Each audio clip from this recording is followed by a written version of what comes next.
Good morning. मैं हूँ आपकी चहेती गुज्जूबेन यानी उर्मिलाबेन आसर।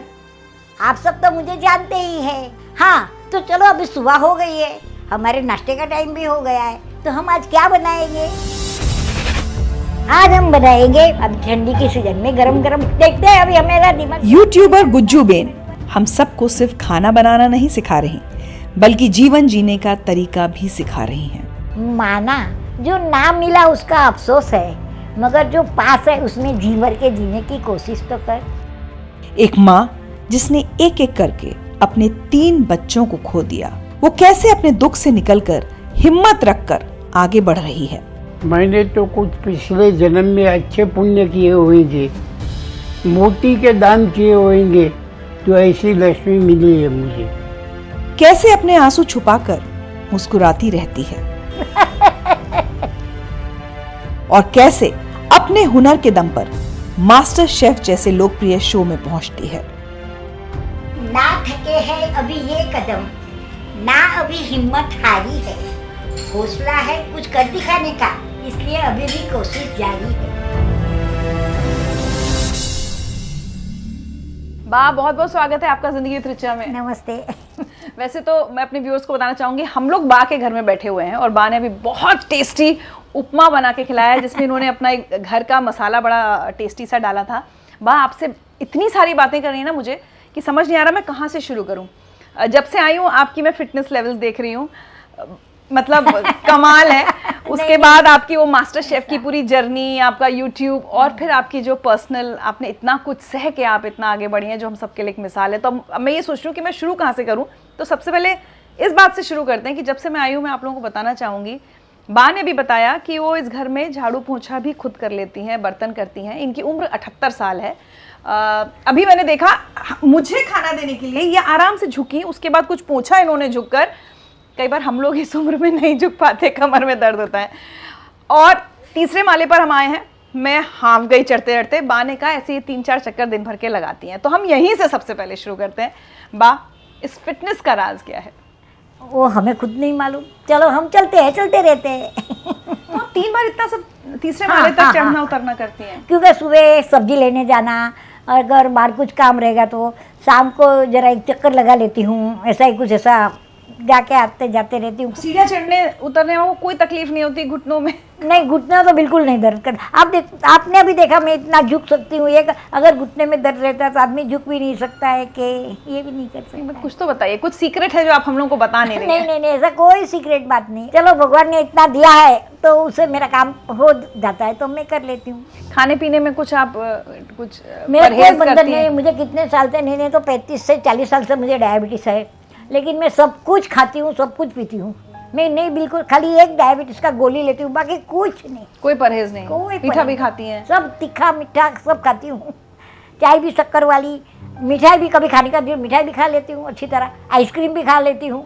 मतलब मुझे कोई ऐसा नहीं है कि नहीं मुझे मीठा नहीं खाना है, मुझे डायबिटीज। अरे बहुत लोग तो मैं अरे नहीं डायबिटीज है, मीठा नहीं चाहिए। अरे क्या नहीं चाहिए, तुमको लेवल है तब तक खाओ ना, और खाने के लिए तो जिंदगी है।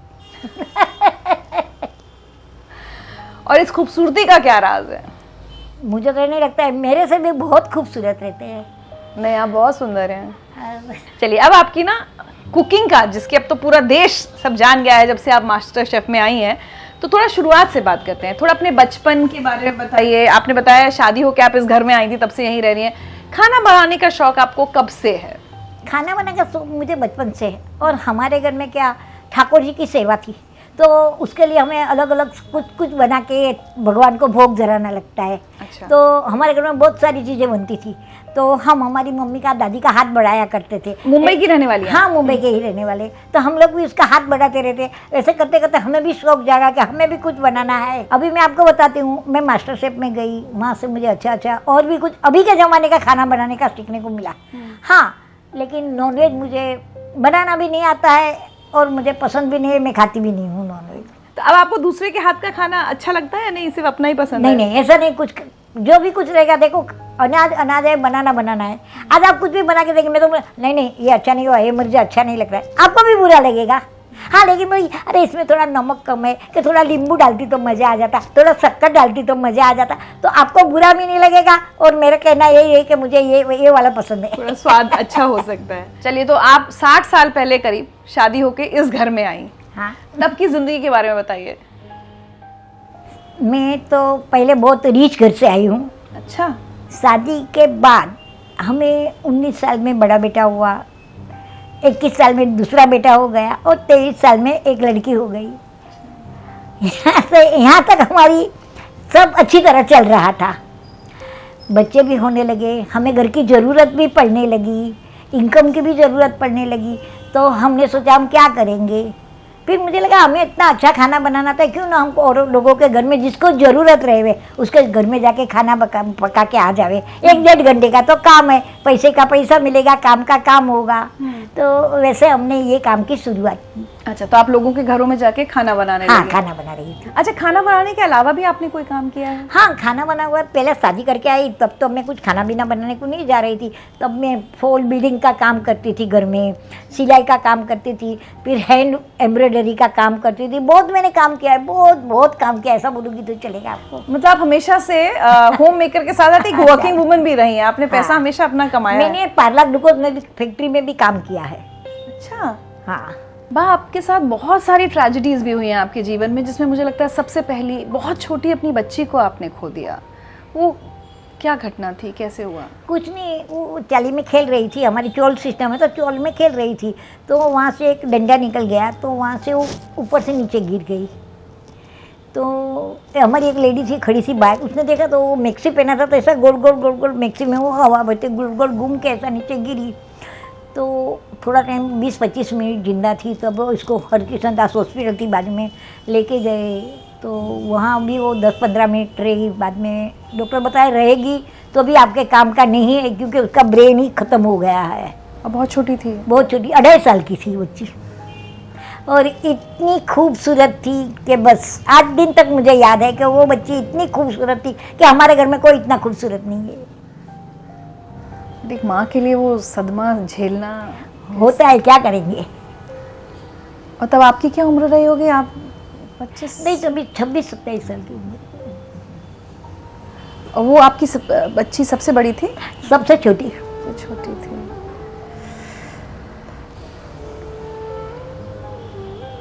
उसके बाद आपने अपने दोनों बेटों को भी खो दिया। वो कब? हाँ, और मेरे बड़े बेटे को तो ब्रेन ट्यूमर हो गया था। कुछ नहीं, ऐसा ही था और कुछ मालूम नहीं पड़ा। वो बोला नहीं मुझे दादी कुछ अच्छा नहीं लगता है, मम्मी अच्छा नहीं लगता है, मेरे सर में थोड़ा दर्द होता है, मुझे कुछ। और उसमें से उसको ज़रा पैरालिसिस जैसा हो गया। ये कब की बात है? हाँ, वो आज वो 15-17 साल हो गए उसको भी। तो उसको फिर हमने हॉस्पिटल में एडमिट किया, फिर नहीं अच्छा हुआ लास्ट तक उसको। और छोटे बच्चे को तो ऐसा ही रास्ते में हार्ट फेल हो गया उसका। हम तभी टिफ़िन सर्विस भी करते थे। हमने बहुत स्ट्रगल किया है हमारी ज़िंदगी के साथ। तो बच्चा टिफ़िन देने को जाता था, टिफ़िन दे के आया और ये गिरगांव कोर्ट के पास गिर गया तब तो हार्ट फेल हो गया उसका। और ये कितने साल पहले की बात है? ये 8-9 साल पहले की बात है। दोनों बेटों की क्या उम्र थी जब वो? एक की 45 और एक की 43-44। तो जब आपके छोटे बेटे गए होंगे तब तो आपको लगा होगा कि मतलब तीनों बच्चे मेरे को चले लगा गए। मेरी दुनिया ही खत्म हो गई है, अब मेरे बच्चे नहीं रहे, मैं क्या करूँगी। फिर भी उसके बच्चे को देख के मुझे जीना है। आज मैं इतनी हिम्मत हार जाती कि नहीं, और मैं रो के मैं कितना रो के बैठती और किसको समझाती। तो ये सब फिर बाद में हमें भी देखना है, उसके बच्चे लोग को भी देखना था, पढ़ाना था। और आपको मालूम है, एक तो इतना बड़ा हादसा हो गया कि हर्ष MBA का पास हो गया, रिजल्ट दूसरे दिन, अगले दिन उसका पापा एक्सपायर हो गए, दूसरे दिन उसका MBA का रिजल्ट आ गया कि वो पास हो गया है। तो वो इतना रोया कि आज मेरे पापा होते तो कितने खुश होते। हर्ष आपके छोटे बेटे के बेटे? हाँ, मेरा छोटे बेटे का बेटा है। और अभी मेरा बड़ा बेटे का बेटा है, वो अभी कनाडा पढ़ने गया है।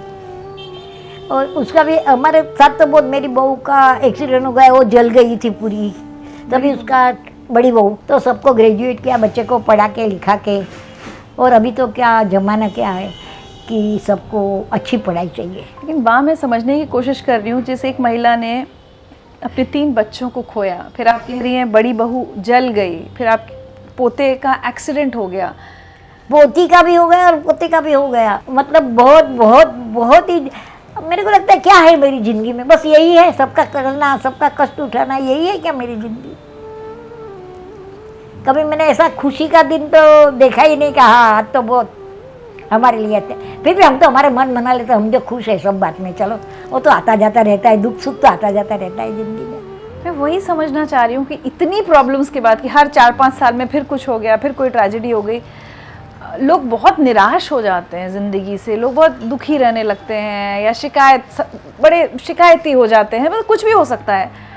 आप आज भी इतनी खुश, इतनी लाइवली दिख रही हैं, खाना बनाती हैं, इतनी एक्टिव हैं, वो आपने अपने अंदर ये हिम्मत आप कहाँ से लेकर आई? वो हिम्मत तो भगवान ही दे रहा है, क्योंकि हिम्मत, मैं एक बोलती हूँ, हिम्मत तो सबको रखना चाहिए। और सबके घर में आदमी लोग जाते हैं, ऐसा कोई नहीं है कि मेरे घर में कोई आदमी नहीं गया है, आज नहीं तो कल जाने वाला है। ये तो हिम्मत नहीं रखोगे तो आप आगे कैसे आओगे? अगर आप भी रोने बैठ जाओगे, अभी मैं रो के बैठ जाती तो क्या होता? मैं इतनी आगे ही नहीं आ सकती थी, मैं ये सब कर ही नहीं सकती थी अगर मैं वो टाइम पे रो के बैठ जाती थी। अभी मेरे को कभी कभी रोना आ जाता है, मैं अकेले रो लेती हूँ, क्या करूँ, बच्चे तो याद आते ही है, तो कभी अकेले में रो लेती हूँ। उसका ये नहीं है कि हमें भी याद नहीं आते हैं, पर थोड़ा बहुत संभाल लेती हूँ।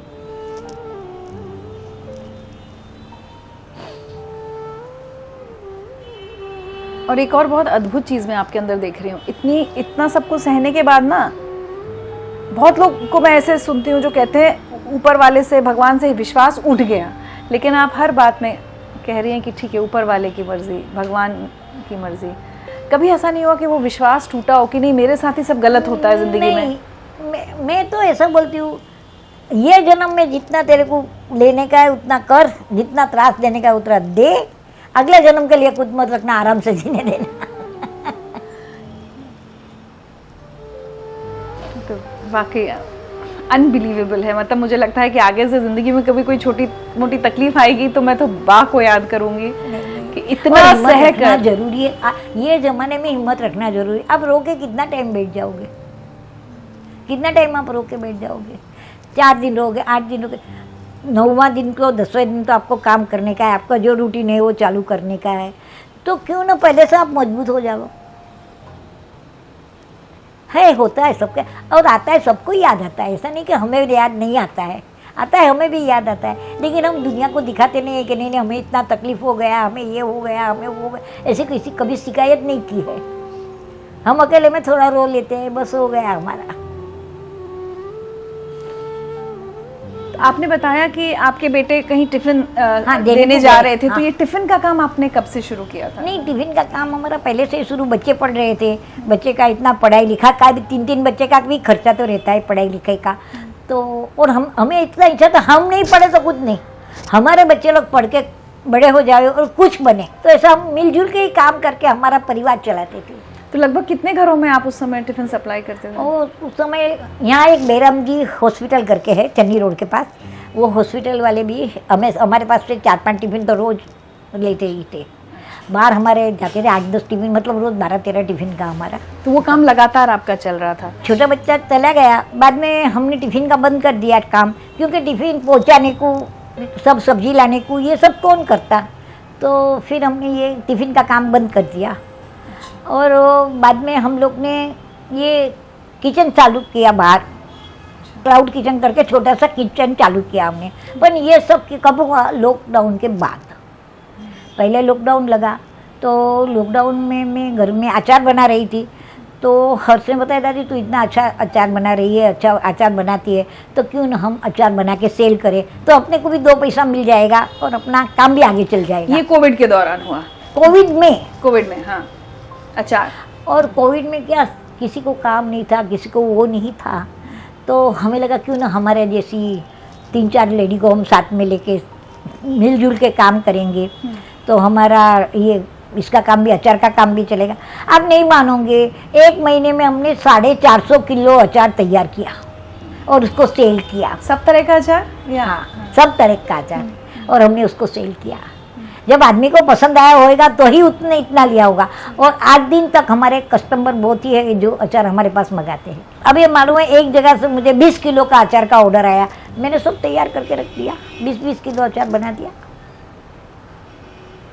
और ऐसा छोटा मोटा तो बहुत ही अचार होता है। तो ये काम आपने कोविड में किया? हाँ, ये काम कोविड में अभी भी मेरा चालू है, इस साल भी। और गुज्जू बेन का नाश्ता?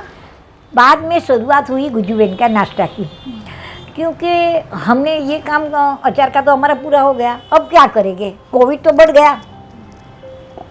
और कोविड में बाद में हमने सोचा क्यों ना हम अभी सबको नाश्ता भेजें, तो नाश्ता जाएगा तो हमारा भी काम होएगा। अभी देखो पैसे की ज़रूरत तो सबको है। उसके बाद कोविड में हमने बड़ी बड़ी बॉम्बे की 10 सोसाइटी के ऑर्डर्स लेते थे। हमने उसने फेसबुक पे डाला था कि हम नाश्ता बनाते, ये नाश्ता बनाते, ये बनाते, तो सब लोग हम और सबका 8 दिन का 8 सोसाइटी का सबका अलग अलग बना के भेजते थे। उसमें हम पौवा भेजते थे, साबुदाना खिचड़ी भेजते थे, सुक्की भाजी, थेपला, दही वड़ा, भेल, सेव पूरी, सब ऐसा अच्छा नाश्ता बना के भेजते थे सबको। तो सोसाइटी वाले हमको ऑर्डर देते थे कि हमें इतना पहुंचाना, तो शाम को हम टैक्सी करके या हमारा फ्रेंड का गाड़ी रहता है उसमें सोसाइटी में जाके सबको दे देते थे, पैसा ले लेते थे, आ जाते थे। ऐसे करते करते हमने, क्योंकि तभी खाना भी नहीं मिलता था किसी को, बाहर होटलें बंद थी, एक तो कोविड के पेशेंट भी इतने बढ़ गए थे। तो और कोविड जिस हॉस्पिटल में कोविड के पेशेंट को खाना देते थे वो लोग, तो हम कभी उपमा है, कभी ढोकला है, कभी पौवा है, ऐसा कुछ भी हम भी भेजते थे हॉस्पिटल में। उसका हमें पैसा नहीं लेते थे, ऐसे ही हम फ्री सेवा करते थे उसकी। अच्छा। और हमारे कुछ बचा कुचा रहता तो रात को हम नीचे जाके वो लोग बैठते हैं जो रास्ते पे, जिसको खाना भी नहीं मिल रहा था उसको कुछ ना कुछ देते, थोड़ा छोटा पैकेट बना के लेके जाते, उसको देते थे। और ये काम करने का आपको प्रेरणा आपके पोते हर्ष ने दी, उनके कहने पर आपने शुरू किया? हाँ, फिर हम बोला कि चलो हमारे पास तो मेहनत है, तो क्यों ना हम बना के सबको खिलावे और देवे। देखो दुआ भी मिलेगी और पैसा भी मिलेगा, दोनों साथ में है। आज गरीबों को खिलाएंगे तो दुआ मिलेगी और हमारा जो काम काज का पैसा मिलेगा। तो आपका कोविड में ये काम बहुत अच्छा चला? बहुत अच्छा हुआ। उसके बाद हमने क्लाउड किचन चालू किया, तो हम घर में दाल, चपाती, चावल, भाजी, 2-3 जात का हम सब्जी, 5-6 जात का सब्जी बनाते थे। दाल, चावल, पराठा, रोटी, चपाती सब ऐसा बना के, पापड़, ये सब बना के हम लोग देते। सूखा नाश्ता है तो वो सब हम बेचते थे। अच्छा, अभी बताइए मास्टर शेफ में कैसे पहुंची आप? मास्टर शेफ का जर्नी ऐसा हुआ, हर्ष ने पेपर में पढ़ा कि बॉम्बे में मास्टर शेफ होने वाला है, तो हर्ष ने बताया चल ना दादी क्यों ना हम मास्टर शेफ में भी चांस लेते हैं। तो मास्टर शेफ में हम लोग सुबह जब इंटरव्यू लेने वाले थे तब हम लोग, मैं और हर्ष सुबह गया, हमने देखा तो बाप रे गोरेगांव में तो इतना लाइन लगा था, नहीं तो 2000 के ऊपर आदमी लोग थे, सब इंटरव्यू देने आए थे। मैं बोला हर्ष चलो भाई, अपना तो इधर काम ही नहीं है, अपना तो नंबर कब लगेगा, और कभी हम तो हमें क्या मालूम, लोग तो बोलते हम तो 4 बजे से आके खड़ा है, हम तो 5 बजे से आके खड़ा है। तो हम तो बोला हम लोग तो 8:30-9 बजे पहुँचे, तो अभी हमारा तो नंबर ही कब आएगा। फिर हर्ष ने जाके अंदर बोला कि देखो मेरी दादी है वो 77 की है, 78 की है, तो अगर आप उसे ज़रा जल्दी ले लेंगे तो आपका मेहरबानी। तो फिर बोला ठीक है। और मैंने देखा सबने तो इतना बड़ा बक्सा में क्या भर के लाए थे कुछ मालूम नहीं। और हम तो एक ऐसा सोचता था, थैली में 2 पूरनपूरी, 1 घी की डब्बी, वो लेके हम तो गए। बोला हमें तो पूरनपूरी दिखाने का है, 2 पूरनपूरी पेश किया कि हमारा यही आइटम हम बनाते हैं, दिया आपको। तो वो बोला ठीक है रखो। फिर हमें कुछ बोला नहीं कि आप सिलेक्ट हुए कि नहीं हुए, कि ठीक है जाओ। तो हम लोग तो घर चले आए। 4 बजे हर्ष को फ़ोन आया कि आप कहाँ हैं, आप तो सिलेक्ट हुए, कहाँ चले गए हो। तो हर्ष बोला हमें तो कोई बोला भी नहीं कि हम सिलेक्ट हुए या नहीं हुए, तो हम तो जाते हैं हमारे घर, हम तो घर पहुँच गए। तो बोला अच्छा कल सुबह ऐसा करो 4 बजे अपना फिल्म स्टूडियो में आ जाओ, 4 बजे गोरेगांव कर। 50 लोग को सिलेक्ट किया था हमें, तो 10-10 के ग्रुप में जाके सबको खुद का वैरायटी बना के दिखा, वहाँ ही वैरायटी बनाना, वहाँ ही दिखाना था। तो क्या बनाया आपने? मैंने बनाया पात्रा। अच्छा। तो पात्रा तो वो लोग को इतना पसंद है, मेरा 3 बार पात्रे का इंटरव्यू उधर हुआ। उनको खाने का मन होगा इसलिए बार बनवा रहे होंगे। तो वो बोलता पात्रा ही बनाओ, तो उस दिन पात्रा बना के भेजा, तो उसको बहुत अच्छा लगा। फिर मेरा दूसरा इंटरव्यू हो गया, तो उसने बोला आप तो पात्रा ही बनाओ। और क्या हुआ, वहाँ में गई तो किसी ने अड़ू के पान को हाथ नहीं लगाता, अड़वी के पान को किसी ने भी हाथ नहीं लगाया।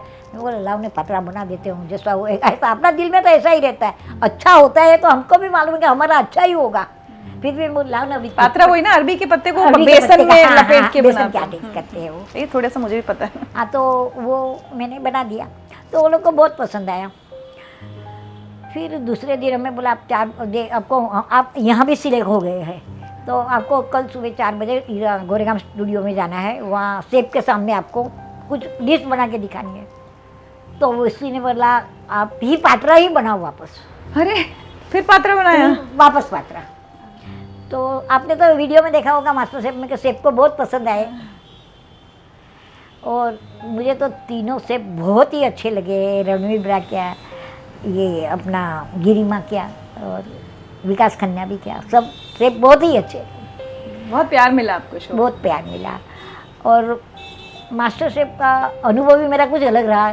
हमें लगा हम सुनते हैं लेकिन ये क्या है ये हमें मालूम नहीं था, मास्टर शेफ क्या है। अच्छा, आप घर पे बैठ के पहले शो देखती थी? नहीं, कभी भी नहीं देखा। अच्छा, हमारा तो ऐसा इंटरव्यू हो गया था। हाँ, रणवीर ब्रा की कभी रेसिपी देखती थी, इसके ये लोग की जो रेसिपी आती है मैं कभी कभी देख लेती हूँ, ऐसा पर्पसली नहीं देख, कभी कभी देख लेती हूँ, इच्छा हुई तो आज चलो रेसिपी देखते हैं। तो फिर मैंने वहाँ जाके पात्रा बनाया तो वो लोग को पसंद आया, वो लोग ने मेरे को बहुत ही अच्छा बोलिया। फिर मैं उसको एक दिन हमारी ज़िंदगी में जो बीता है उसको बताया। मैं आपको भी बता देती हूँ, अगर तुम्हें सूरज की तरह चमकना है तो परिश्रम की आग में तपने से क्यों डरते हो? क्या बात। क्यों रुके हैं तेरे ये कदम, तू फिर से चलने की कोशिश तो कर। माना जो ना मिला उसका अफसोस है, मगर जो पास है उसमें जी भर के जीने की कोशिश तो कर। क्या ब्यूटीफुल। तो वो लोग तो इतने खुश हुए, मतलब मैं मेरी जिंदगी का अनुभव आपको बता रही हूँ। How sweet. बहुत मज़ा आया आपको मास्टर बहुत शेफ मज़ा करने में? आया। शेफ ने भी मेरे साथ अच्छा व्यवहार किया, हमारे साथ जो 16 कंटेस्टेंट थे उसने भी अच्छा मेरे साथ व्यवहार किया।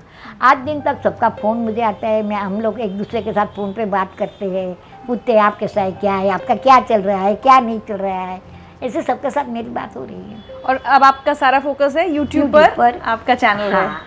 तो अब यूट्यूब पर आप रोज़ कुछ ना कुछ डालती हैं खाना बनाकर? रोज नहीं, 3-4 दिन में एक रेसिपी डालती कैसे डिसाइड करती हैं कि आज मैं कौन सी रेसिपी शेयर करूँगी? हूँ। मैं सोचती हूँ कौन सा रेसिपी हो गया आज मैं क्या। अब कभी मैं होटल में जाती हूँ और कुछ भी मुझे अच्छा लगता है कि ये नया है तो मैं वो बनाने की कोशिश करती हूँ। तो कैसे आपका शूट होता है यूट्यूब का चैनल का सारा, कैसे करते हैं? मैं घर में ही करती हूँ यूट्यूब का सारा चैनल, ये हमारे यहाँ ही लगाती हूँ, सेट करती हूँ, और उसमें भी मैं खुद कर लेती हैं? नहीं, वो हर हमारा ये करता है, सब फोटोग्राफी वगैरह सब शूट और करता है और फिल्म बनाने को बात देता है। तो अच्छा खासे सब्सक्राइबर्स हो गए हैं आपके यूट्यूब का भी? उससे कुछ आमदनी होने लगी, पैसे आते हैं? हाँ, पैसे आते हैं, लेकिन कितना कष्ट किया है वो तो और ये यूट्यूब करना कुछ सही बात नहीं है। वो खाना पकाना, ये सब सामग्री लाना, उसमें कुछ भूल गया तो वापस एक रेसिपी को 2 से 2.5 घंटा लगता है शूट करने में। अच्छा, कभी मास्टर शेफ में आपको ऐसा लगा कि मैं तो बड़ी अपने सब ट्रेडिशनल खाना बना रही हूँ घर का ऐसा, और ये जो दूसरे कंटेस्टेंट्स हैं जो थोड़े यंग हैं इनको मुझसे ज़्यादा आता है, कभी आपको वो प्रॉब्लम हुई? हाँ, जब भी मास्टर शेफ में मुझे नॉनवेज का वो केक बनाने का था, मेरे से पूरा नहीं हुआ, लेकिन मेरे साथ जो प्रियंका करके लड़की थी उसने मुझे हेल्प किया, तो थोड़ा जज को भी थोड़ा, और जज भी अच्छे थे। अभी देखो ये अपना विकास खन्ना भी आके मुझे बताता था, गिरिमा भी आके बताए कि आप ऐसा करिए, ऐसे बनाइए, तो मुझे सबका हेल्प मिल रहा था, क्या बना रहे हो, कैसे बना रहे हो। और हम तो गुजराती लोग रहे तो हमें तो जो हमारा पुरानी रेसिपी है वही आती है, हमें नई रेसिपी में नहीं आता है कुछ। हाँ, लेकिन मैं सीखती हूँ, मुझे सीखने का अभी भी शौक है।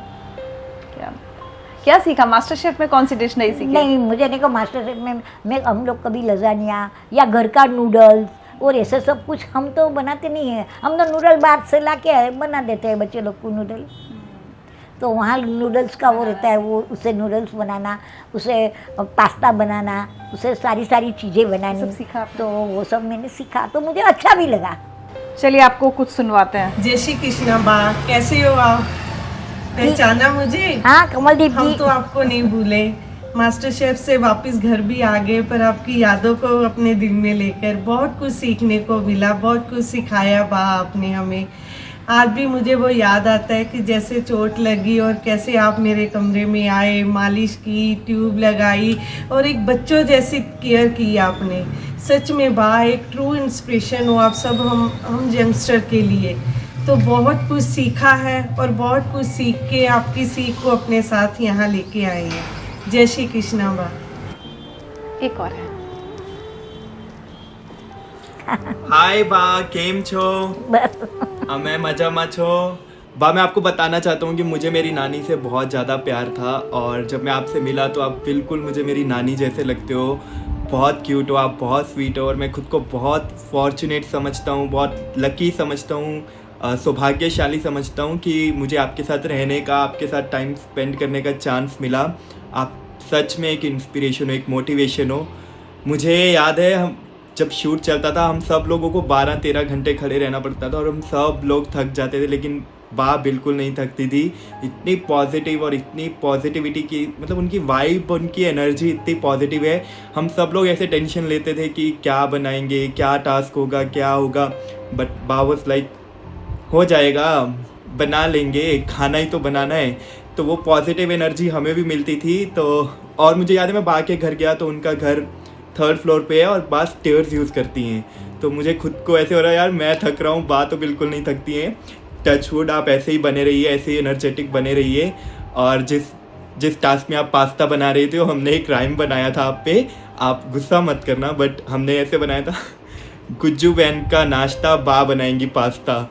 तो हम जल्दी आने वाले हैं आपसे फिर से वो पास्ता टेस्ट करने। तो टिल देन आप ऐसे ही बने रहिए, ऐसे ही एनर्जेटिक रहिए। We all love you, I love you, thank you so much. मैं खुद को बहुत प्रिविलेज्ड समझता हूँ कि मैं आपको जानता हूँ और आप मुझे जानते हो। See you, bye bye. Bye bye. गुरु की रहती है। ये लोग आए थे हमारे घर। एक अलग परिवार आपका बन गया वहाँ। हाँ, और नहीं वो लोग सब अच्छे, मैं भी, हम अच्छे तो सब अच्छा। आज तुम हमें मिले, आपको लगा कि हाँ ये अच्छे हैं, तो हम भी अच्छे, आप भी अच्छे हैं। और आप तो फेवरेट बा लग रही है। हाँ, मास्टर साहब में मुझे बाकी पदवी मिली है। ऐसा तो सब मुझे गुज्जूबेन के नाश्ते से जानते थे, पर जब से मास्टर साहब में गई तब से बा, आज कोई मुझे बाहर भी मिल जाता है, रास्ते में भी कोई मिल जाता है, बहुत से लोग मिलते हैं मुझे, अरे बा आप मास्टर साहब वाली बा है ना? तो मैं बोली हाँ वही हूँ। तो बा एक सेल्फी। मैं बोला ठीक है ले लो। अच्छा, तो आजकल बा की बहुत सेल्फीज क्लिक हो रही हैं। बा, लेकिन एक बात बताइए, इतनी सब प्रॉब्लम्स हुई, आप लगातार लड़ रही हैं, हालातों का सामना कर रही हैं, लेकिन आपको 2 हार्ट अटैक हो चुके हैं। वो कब हुए आपको? वो तो बहुत साल पुराने, बहुत साल हो गए उसको। तो फिर अभी उसके बाद तो दवाई थोड़ी बहुत चालू रखी। अभी तो कुछ नहीं लेती हूँ मैं, दवाई भी कुछ नहीं लेती हूँ। एक खाली डायबिटीज़ है तो उसका एक गोली लेती हूँ बस, उसके बाद कुछ ही दवाई नहीं। अच्छा, कभी हार्ट की चिंता नहीं होती? नहीं होती। लेकिन अभी हाल में आपके हस्बैंड को भी हाँ जरा अटैक जैसा हो गया था, तो उसको भी हमने उसका इलाज कराया। तो उसको स्टेन बिठाने की बात थी, लेकिन डॉक्टर बोला नहीं अभी 82 ईयर्स है, तो आप स्टेन नहीं बिठाएंगे तो अच्छा है। और दवा से काम चलता है, तो और दवा से उसका तबीयत 1 महीना हो गया, अच्छा है। तो आज 78 साल की बा का पूरा दिन का शेड्यूल क्या होता है? 7-7:30 बजे उठ जाते हैं, चाय पानी बना के पीते हैं, चाय बना लेती हूँ, दूध गर्म कर लेती हूँ, चाय बना के पी लेती हूँ, बाद में थोड़ा 10 मिनट पेपर पढ़ लेती हूँ। अरे वाह। ये हमारा रोड का। बाद में देखती हूँ क्या करना है, सब्जी लाना है कि घर में क्या लाना है, क्या बनाएंगे, नाश्ता क्या बनाएंगे सुबह का, क्योंकि सुबह हमें गरम नाश्ता ही अच्छा लगता है। हाँ कभी चलो बाहर से जलेबी गाठिया वगैरह कुछ मंगा के खा लेती है, लेकिन इडली डोसा खाना है, कभी ढोकला खाना है, कभी ये तो घर में ही बना लेती हूँ। क्या बात है, मतलब खाने को उपमा है, लेकर पोहा है। आपको खाना खिलाने का, बनाने का, और खाने का सब हो गए। हम आराम करती हैं नहीं करती हैं दिन में? नहीं, मैं दोपहर को नहीं सोती हूँ। मुझे दोपहर को कभी मैं कैंडी क्रश खेलूंगी मोबाइल में, या बैठे बैठे थोड़ा टाइम पास कर लूँगी। Candy crush. अच्छा, तो अब इस घर में आप, सर, आपकी दोनों बहुएं, क्योंकि आपके बेटे नहीं हैं अब, और एक पोता आपके साथ। आप लोग इतने लोग इस घर में रहते हैं और सब मिलजुल कर घर चलाते हैं ना, सब कुछ ना कुछ आमदनी कर रहे हैं। और आपके बेटों के जाने के बाद भी आपकी बहुओं ने आपके साथ ही रहने का फैसला किया, ये भी बहुत हाँ बड़ी तो कहाँ जाएगी वो? उसका बेचारी का क्या दोष है? और वो कहा जाए कि हमारे लड़के के साथ शादी करके ये घर में आई है, जैसे मैं आई हूँ वैसे उसी का भी हक है यहाँ रहना। मैं तो ये समझती हूँ, मेरे को ऐसा नहीं मेरा बच्चा चला गया जाओ आप लोग जाओ, ये किसके साथ करना है हमें? वो बहू का क्या दोष है? सास बहू का होता है घर में, देखो बर्तन तो एक दूसरे के साथ टकराते ही है तो आवाज़ तो आता ही है। तो ऐसा कभी हो जाता है, तो कभी वो बोलती है मम्मी सॉरी, मैं कभी बोलती हूँ बेटा सॉरी। कितनी अच्छी बात कही। देखिए कितना कुछ सीखने को है। हमारे घर में रिश्तों में जब तकरार आती है हम मन में इतना बिठा लेते हैं। वो कह रही हैं कि वो अपनी बहू से सॉरी कह देती हैं, कभी बहू सास हाँ से तो सॉरी क्या है उसमें सॉरी बोलने में? हमारा गुनाह है तो सॉरी बेटा, चलो तुमको बुरा लगा तो सॉरी। कभी शिकायत नहीं की भगवान से या कि मेरे साथ ऐसा क्यों कर रहे नहीं हो? अभी की है, बोला बस अभी बहुत हो गया, अभी बंद करो। ऐसा भी बोलते हैं भगवान अभी बहुत हो गया, जितना परीक्षा लेने का तूने ले लिया, अभी जरा बंद करो तो अच्छा है। मैं इतनी रिक्वेस्ट करती हूँ आपको, पैसा ही सब कुछ नहीं है, मन का शांति भी चाहिए। आज आपके पास करोड़ों रुपए लगेंगे, जब मन की शांति नहीं तो करोड़ों रुपया क्या काम का आपका? अच्छा हर्ष का एक्सीडेंट कब हुआ और कैसे हुआ? हर्ष का एक्सीडेंट हुआ 2018 में। बहुत बड़ा एक्सीडेंट हो गया हर्ष का। हर्ष का पूरा मुंह फट गया था, उसके 4 दांत गिर गए, जबान कट गई थी, और होंठ भी ऊपर का शायद। होठ ये सब पूरा ही फट गया था। मतलब बहुत बहुत बहुत हमने सहा है कि हमारे से अभी ऐसा होता है, बस हो गया, बस अभी बस। लेकिन आपने हर्ष को बहुत हिम्मत दी और आपकी हिम्मत से शायद हिम्मत उन्हें के साथ हर्ष को बोलूं, एक आपको और भी एक मैंने बनाई है शायरी। गिरने में तेरी हार नहीं, तू आदमी है अवतार नहीं। गिर उठ चल दौड़ फिर भाग, जीत एक साक्षी पथ है जिसका कोई साथ नहीं। हर्ष इतना डिप्रेशन में था, हर्ष इतना डिप्रेशन में था कि दादी अब मैं क्या करूं, मैं बाहर कैसे जाऊं, मैं ये कैसे करूंगा, मैं दुनिया का सामना कैसे कर सकूँ? उसमें क्या डरना है? लोग तो कैसे कैसे हो जाते हैं, किसी का मुंह टेढ़ा हो जाता है, किसी के हाथ पैर टूट जाते हैं, ऐसा तो तेरे को कुछ नहीं हुआ है ना। चल उठ चल जा, काम कर शुरू कर, अपना घर को देखने का, अपनी फैमिली को देखना है, खुद तुझको देखना है तुझे। वो इतना डिप्रेशन में आ गया था, बहुत डिप्रेशन में आ गया था। तभी वो 30 साल का 28 साल का बच्चा तो आ जाएगा ही ना, वो डिप्रेशन में आ ही जाएगा ना कि मेरी लाइफ ही क्या है। वाकई बा की ज़िंदगी से और इनके ज़िंदगी जीने के तरीके से हम सब के लिए सीखने को कितना कुछ है। कैसे इन्होंने खुद को संभाला, अपनी सारी परेशानियों को भूल कर या सह कर, जो भी कहें, लेकिन सामना किया। और कैसे जब अपने पोते को इन्होंने संभाला, हिम्मत दी जब उनका एक्सीडेंट हुआ और उनको खड़ा किया। हर एक के लिए, सीनियर सिटीजन्स के लिए खासकर मुझे लगता है आपसे सीखने को बहुत कुछ है। क्योंकि कई बार एक उम्र के बाद हम रिटायर्ड जीवन जब जीने लगते हैं तो बहुत शिकायतें करते हैं, बच्चों से भी, हालातों से भी, हर किसी से, या हर कोई बहुत बुरा लगने लगता है हमें। ऐसे लोगों को सीखना चाहिए बात से। बा आज अगर मैं कहूँगी जितने लोग भी ये इंटरव्यू देख रहे हैं उन सब के लिए आपका क्या मैसेज होगा? बस आप ये अपने को हमारी तरह जीना सीखो और हमारी तरह आगे बढ़ो। हिम्मत कभी मत हारना, मेरा कहना यही है कि आप हिम्मत हारोगे तो आप गए काम से। अगर हिम्मत रख के आप आगे बढ़ोगे आपको कोई तकलीफ नहीं होगी ज़िंदगी में। वाह, बहुत अच्छा लगा। मतलब मैं सच कहूँ, मैं बता नहीं सकती कि कितना अच्छा लगा आपसे बात करके। Thank you. और आप कभी दिल्ली आए तो हमारे घर ज़रूर आइएगा। जरूर।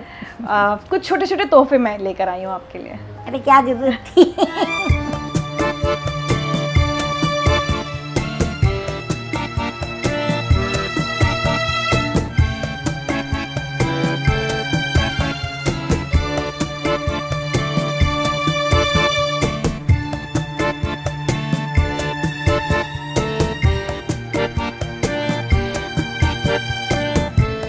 उर्मिला बा से हमारे पास सीखने के लिए कितना कुछ है ना। सिर्फ स्वादिष्ट खाना बनाना और खिलाना ही नहीं, बल्कि जीवन के हर स्वाद का मजा लेना। कितनी भी परेशानियां आ जाएं, उनका सामना हंसकर, मुस्कुराकर और पूरी हिम्मत के साथ करना। और चाहे कितनी भी रुकावटें आ जाएं आपके रास्ते में, बस चलते रहना और चलते रहना।